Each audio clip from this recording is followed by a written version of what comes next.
Fikri, nak tanyalah. Kalau perut sensitif macam ada gastrik, GERD, buah apa je yang boleh makan?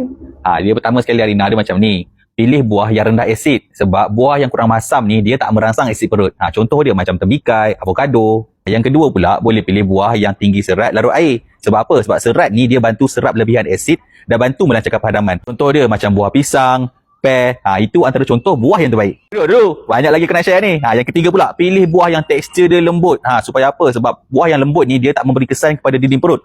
Contoh yang paling sesuai adalah seperti pisang ataupun betik yang dah masak. Empat pula, buah ni mesti kau suka punya. Buah yang tinggi kandungan air. Contoh dia macam tembikai, honeydew, rock melon. Sebab apa? Sebab dia boleh bantu mencairkan asid perut dan bagi perut rasa sejuk. Dan yang terakhir sekali, pilih buah yang ada sedikit antioksidan. Contoh dia macam pisang, betik dan buah beri yang sesuai. Sebab apa? Dia boleh bantu mengurangkan radang pada perut dan esofagus. Ni ada satu lagi benda aku nak pesan.